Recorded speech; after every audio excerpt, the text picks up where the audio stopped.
Good morning, students of class 10. I think we have all had a good break. Here we are after the break. I hope you're all back refreshed, safe and sound. Before we went for our short summer break, we had completed one poem, one story, Act 4, Scene 1 from the play The Merchant of Venice. Today we'll start with our next short story, which happens to be The Blue Bead. This story that we will be starting today will be coming for your first half-yearly exams. Student of class 10, you are advised to be more focused, more attentive, start getting serious, real serious, because before long you people will all be there attempting your board exams. So without much delay, let us start with our second part of the course today onwards. So we have this story entitled The Blue Bead. It's a story written by a very famous author, Nora Burke. I'll just read a very short part about this particular story.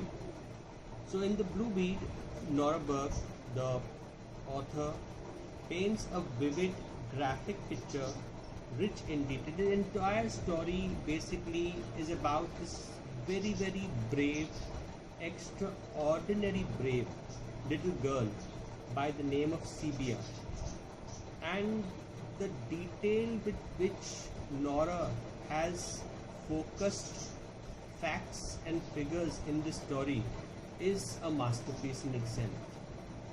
So we have Sebia, a 12-year-old girl, imagine, just 12-year-old, and she is there facing this dangerous crocodile. Burke makes skillful use of suspense and detailed visual images that make the story come alive for the reader. Now, she goes into such detail regarding the story that the readers reading the story feel alive, feel that they are there taking part in this particular event that is unfolding in front of them. The story ends on a note of dramatic irony. Dramatic irony. You should be knowing what dramatic irony really means. I will tell you, dramatic irony is when you think something but something else is the facts and the figures.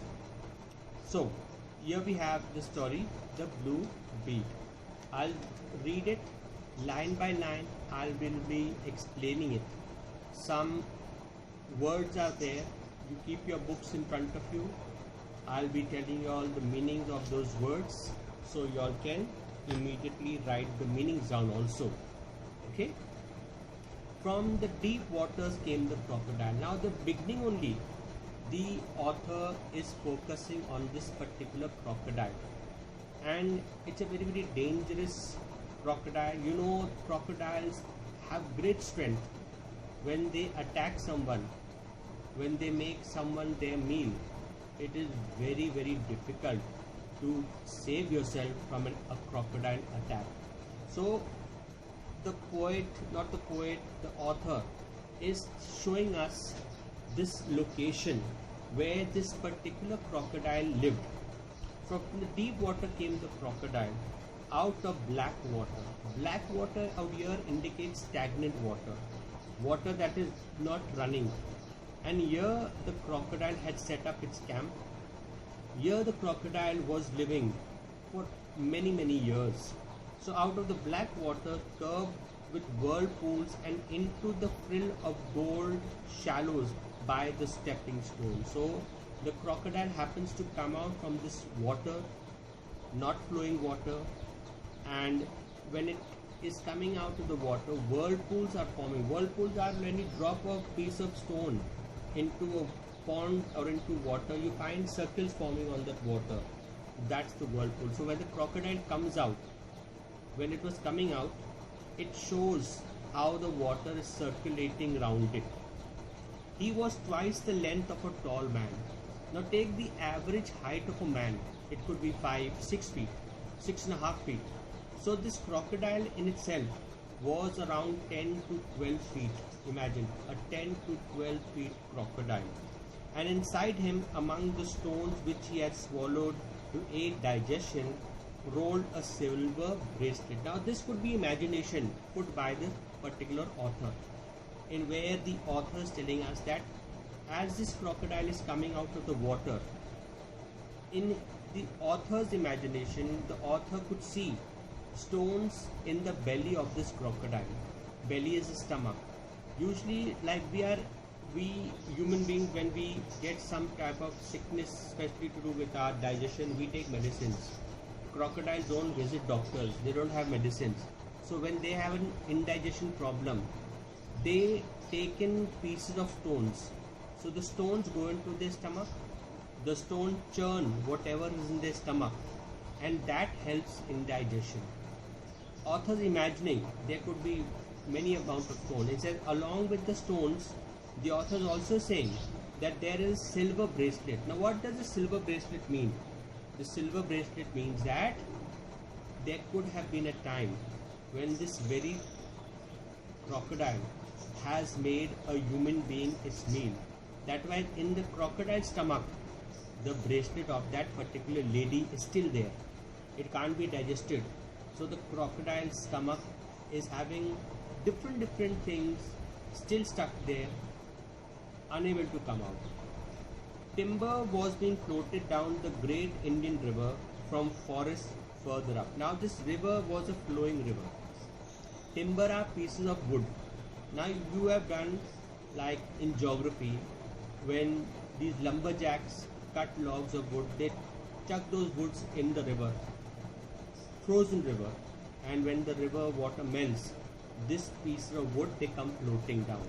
So out here also lots and lots of these timber were there floating down the river, okay, and were sleepers lying stuck around the stones until someone came to dislodge them and send them on their way. Now this all these logs of wood are piling up at one particular place, because you know that when it gets stuck, it keeps coming from behind, one on top of the other, and they all pile up and they get stuck.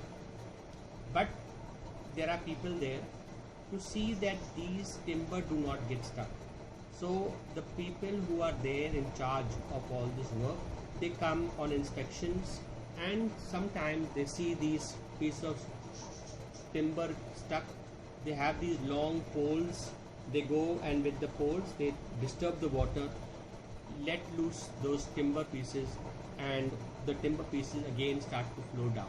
So like when near your home also, sometimes these nalis, drains, they get choked with different plastic objects or whatever. So what you'll do, take a piece of stick and just clean it out, the water start flowing again. Same thing here also. So it's people's responsibility there to see that these timbers that keep piling up, they are loosened from time to time. Okay, so dislodge them and send them on their way until floods lifted them and jolted them along. So when a lot of water comes, when there's less water, these timber pieces keep piling up there. Rainy time, monsoon time, when the river gets enough water, the water level rises, the timber rises and flows down with the river, and wherever it has to go, it reaches there, and then they are taken out. Anyway, the crocodile had no need to hide himself. Now in this particular place only, in this particular place lived this particular crocodile. The crocodile was so powerful, so big, it was not afraid of human being. So it had no reason to hide itself. Unlike other animals, every animal some way or the other is afraid of human being. Crocodiles are not. So whenever it wanted, it would come out, expose itself, sunbath itself, go back into the river with the least amount of fear of human beings, because it had no fear for the human being. He came to rest on the glassy shallow among logs and balanced there on tiptoe on the rippled sand with only his rays. Sometimes he would come to the edge of the river, come out onto the sand and look at the sun, look at everything, and just sunbathe itself for a long time. Whenever it felt, it would go back there, and it was very very powerful, very strong reptile. So, and raised his nostril, breathing the clean sun. Around him, broad sparkling water traveled between cliffs and grass and forested hill. Now, this particular author is showing us this entire location, and knowing the location is very important for us, because as students, as readers, we've got to know where this particular scene is taking place. So that is why the author is focusing a lot on this particular location. In the onset only, you've got to register in your minds the location where the scene is taking place. Okay, so around him, broad sparkling water travel between cliffs. Cliffs are geographical term again. Cliffs are these small hills, and between the hills these rivulets are flowing, joining this particular river. A jungle track came out of scrub each side and down to the sun whitened stepping stones on which a little flycatcher was flittering and thrilled along. So there's no permanent roads here, there's these kacha roads there, and through the forest path came this kacha road. Then human beings had some time or other made some steps to step down, reach the river bank. Then the author tells us that there is this little flycatcher. Flycatcher by chance is a bird that goes flying about catching flies. That's why it gets the name, the flycatcher. So flycatcher thrilling along. The mugger crocodile. Mugger is the freshwater, magarmach, as in Hindi you people know it. It's a freshwater crocodile. Crocodiles that are found basically in the rivers of our country. And here in this particular location came the crocodile. So mugger crocodile, blackish brown above and yellow white under, lay motionless. And here in this particular place, the crocodile was lying down without any movement, very very still, able to wait forever till food came. And the crocodile has a very crafty way of camouflaging itself and waiting for its prey. Now these crocodiles in the animal kingdom, they know that basically animals come down to the rivers, to the ponds morning and evening. That is the drinking time. Crocodiles know it also. So in the evening time, in the morning time, they would come to the edge of the water bodies, wait for any animal that comes to drink water. As that unforsaken animal comes, they make an attack, and if luck provides, they get something to eat. Here also the crocodile was there, motionless, waiting for a prey to come so that it would catch it and make a meal of it. So able to wait forever till this antediluvian is very very old, extremely old. This prehistoric juggernaut, all these adjectives are used to describe the crocodile. Prehistoric is very very old. Crocodiles, my dear, can live for ages. They have lots and lots of years to live. So this prehistoric juggernaut, ferocious and formidable, a vast force in the water. You know that crocodiles are very powerful, especially in water. They can even attack a buffalo and take it underwater, drown it, and ultimately make a meal of it. That is the strength of a crocodile. Okay, propelled by the unimaginable and irresistible power of the huge tail. Again, if you have seen National Geographic, Discovery and all these things, you have seen programs in which crocodiles are there, and you know the power of a crocodile's tail. If it strikes you, just a slight tap of the tail can put you to sleep. You and I can be put to sleep even with a slight tap of the crocodile's tail. That's a weapon.